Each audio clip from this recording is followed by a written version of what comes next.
ओम नमः शिवाय। जय श्री कृष्णा। आप सभी का सनातन धर्मसार चैनल पर बहुत बहुत स्वागत है। मित्रों, सबसे पहले तो आप सभी को कार्तिक पूर्णिमा और देव दीपावली की अत्यंत हार्दिक शुभकामनाएं। मित्रों, आज की वीडियो बहुत ही महत्वपूर्ण है क्योंकि आज की वीडियो में हम जानेंगे कि कार्तिक पूर्णिमा के दिन 365 बाती का दीपक बनाने और इसे जलाने के कुछ विशेष नियम और विधि क्या होते हैं।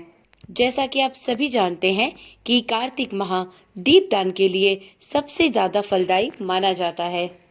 कार्तिक मास में दीपदान करने का विशेष महत्व है।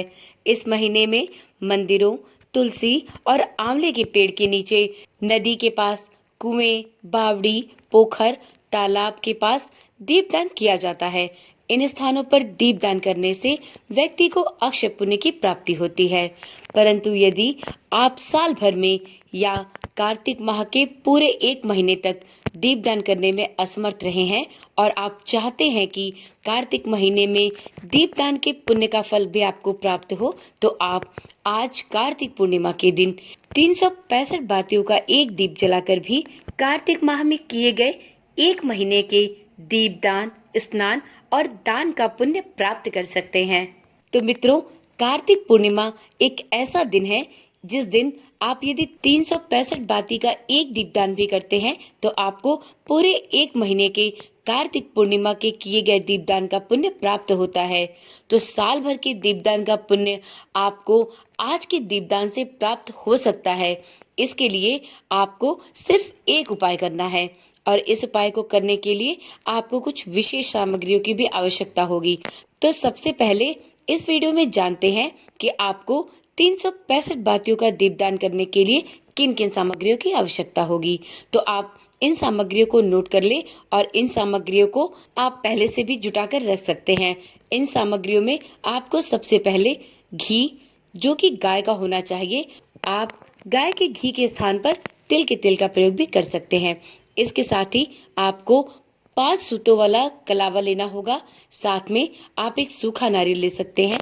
यदि आप सूखा नारियल नहीं लेना चाहते या आपको सूखा नारियल नहीं उपलब्ध है तो आप इसके स्थान पर मिट्टी का एक दीपक भी ले सकते हैं। इसके साथ आप कुछ खील और बताशे ले ले, अक्षत और पुष्प, साथ में काला या सफेद तिल भी ले सकते हैं, पीला चंदन और रोली। इन सभी सामग्रियों को आप पहले से जुटा ले। तो मित्रों, ये तो हो गई वो सामग्री जो आपको 365 बत्तियों का दीप जलाने के लिए चाहिए होंगी।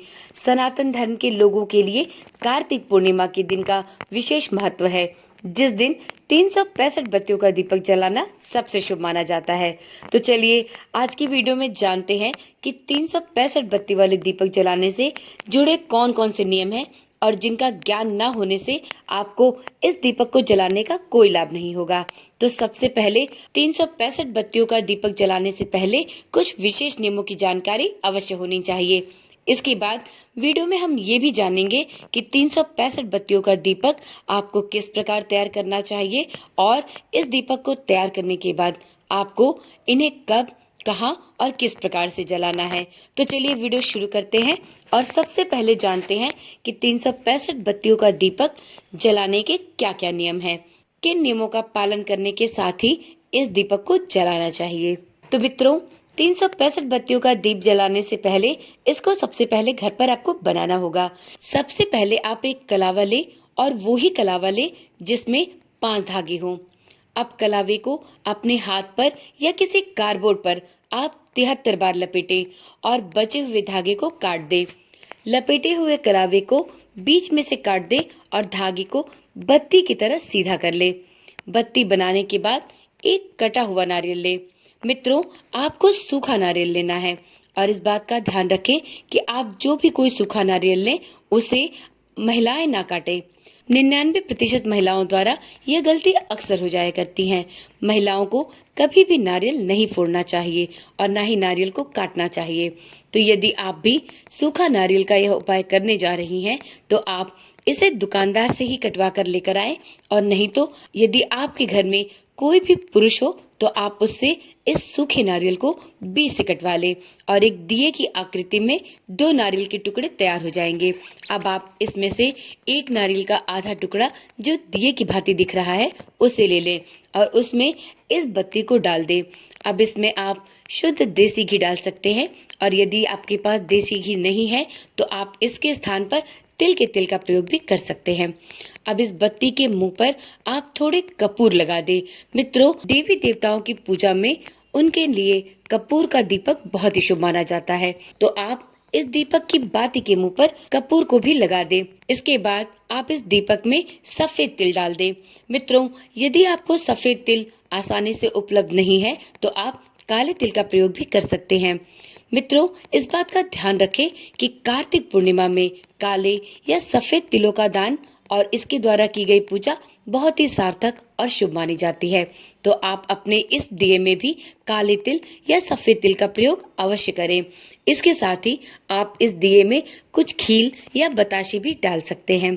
अब इसके बाद आप नारियल के ऊपरी सिरे पर पीले चंदन या फिर रोली से 5 बार टीका कर दे। इस प्रकार से आपका यह नारियल का 365 बाती का दीपक बनकर तैयार हो जाता है। अब आगे वीडियो में हम जानेंगे कि आपको इस 365 बाती के दीपक को किस नियम के द्वारा जलाना चाहिए। तो मित्रों देखिए, जब भी आप 365 बाती का दिया जलाएं तो ध्यान दें कि यह कार्तिक पूर्णिमा के दिन सूर्यास्त के बाद जलाना चाहिए। आप सूर्यास्त से पहले इस दीपक को ना जलाएं। आप चाहे तो पूरे दिन भर में किसी भी समय इस दीपक का निर्माण तो कर सकते हैं, परंतु आपको इस दीपक को जलाना सूर्यास्त के बाद ही है। अब इस दीपक को कहाँ जलाएं, यह प्रश्न भी आता है। तो मित्रों, इस दीपक को आप किसी भी नदी, किसी भी पीपल के पेड़, किसी भी वट वृक्ष, बेल के पेड़ के नीचे, आंवले के पेड़ के नीचे, नदी के पास, किसी सरोवर के पास या किसी मंदिर में भी जला सकते हैं। और यदि आप इन सभी स्थानों पर इस दीपदान को करने में असमर्थ हैं तो आप अपने घर के मंदिर में भी इस दीपक को जला सकते हैं।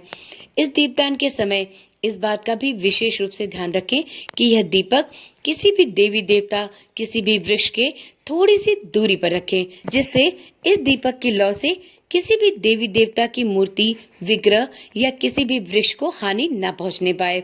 तो इस प्रकार से इन नियमों का ध्यान रखते हुए आप 365 बाती का दीपदान कार्तिक पूर्णिमा के दिन अवश्य करें। मित्रों, यदि आप सूखे नारियल में इस तरह का दीपक नहीं बना सकते तो आप इसके स्थान पर एक मिट्टी का बड़ा दीपक भी ले सकते हैं। आप उसके द्वारा भी इस 365 बाती का दीपक तैयार कर सकते हैं। इसमें भी सभी नियम विधियां इसी प्रकार से होंगी जो आपको वीडियो में पहले बताई गई हैं। 365 बाती का दीपक जलाने से पहले एक विशेष नियम का भी ध्यान अवश्य रखें, वरना आपको आपके इस दीपदान का पुण्यफल नहीं प्राप्त होगा। मित्रों देखिए, जब भी हम कोई दीपदान करते हैं तो हमें दीपक के नीचे उसे आसन जरूर देना चाहिए। तो यदि आप विष्णु भगवान के समक्ष इस दीपदान को कर रहे हैं तो आप इस दीपक के नीचे अक्षत या चावल का प्रयोग ना करें। इसकी जगह पे आप किसी फूल का आसन दे सकते हैं, जैसे आप गुलाब या गेंदे के फूल का आसन दे सकते हैं।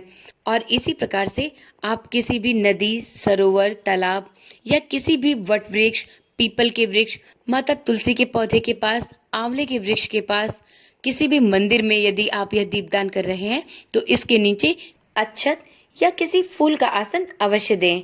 दीपक को बिना आसन दिए दीपदान करना अशुभ माना जाता है। ऐसी मान्यता है कि धरती माँ सभी बोझों को सहन कर लेती हैं, परंतु अग्नि का भार धरती माँ सहन नहीं कर पाती। तो इसलिए आप जब भी दीपदान करें तो दीपक को आसन अवश्य दें। मित्रों, कलावे के स्थान पर कुछ लोग सूत के धागे का भी प्रयोग करते हैं, परंतु सूत का धागा मोटा होता है और जब आप 365 बाती का दीपक तैयार करते हैं तो यह मोटा होने के कारण अच्छी तरह से जलता नहीं है। तो इसलिए आप कलावे का प्रयोग ही 365 बाती का दीपक बनाने के लिए करें। मित्रों, ऐसी मान्यता है कि साल भर में यदि आप किसी भी प्रकार की पूजा अर्चना नहीं कर पाए हैं, किसी भी प्रकार का दीपदान नहीं कर पाए हैं और कार्तिक पूर्णिमा के पूरे 1 माह तक भी आपने दीपदान नहीं किया है और आप चाहते हैं कि आपको कार्तिक पूर्णिमा के पूरे 1 महीने के दीपदान का फल प्राप्त हो, तो आप मात्र कार्तिक पूर्णिमा के एक दिन 365 बातियों का एक दीपक जलाकर भी इस पूरे एक महीने के दीपदान का अक्षय फल प्राप्त कर सकते हैं। तो आज के दिन, कार्तिक पूर्णिमा के दिन 365 बाती का एक दीपक अवश्य तैयार करें और इसे वीडियो में बताए गए कुछ विशेष स्थानों पर अवश्य जलाएं। आप 365 बाती का सिर्फ एक दीपक जलाकर भी अक्षय पुण्य की प्राप्ति कर सकते हैं। यदि आप पूरे वर्ष भर के पूजा पाठ, स्नान दान का फल प्राप्त करना चाहते हैं और आप चाहते हैं कि आपके जीवन में चल रही अनेकों समस्याएं, चाहे वह समस्या धन की हो, चाहे कर्ज की हो या घर में किसी की बीमारी से भी संबंधित हो, आप इस उपाय को करके निश्चित ही इन सभी समस्याओं से छुटकारा पा सकते हैं। यदि आप पूरे वर्ष भर किसी भी प्रकार का पूजा पाठ करने में असमर्थ रहे हो, तो आज कार्तिक पूर्णिमा के दिन सिर्फ यह एक उपाय कर कर अवश्य देखें, आपको इसका निश्चित लाभ प्राप्त होगा। आप अपने घर में किसी भी स्वास्थ्य की समस्या से जूझ रहे हो, आपके परिवार में किसी को भी स्वास्थ्य संबंधी किसी भी तरह की परेशानी हो, आपके घर में पैसे रुपए की तंगी हो, कर्ज की समस्या से आप लगातार परेशान हो, तो आप इस एक उपाय को जरूर करें। आपको इस उपाय को करने के बाद शीघ्र ही इसके सकारात्मक परिणाम देखने को मिलेंगे। तो आज के दिन चूकिए ना, यह उपाय जरूर करके देखें। तो चलिए मित्रों, आज की वीडियो में इतनी ही जानकारी। फिर मिलते हैं एक ऐसी ही जानकारी वाली वीडियो के साथ। तब तक के लिए ओम नमः शिवाय, जय श्री कृष्णा, राधे राधे।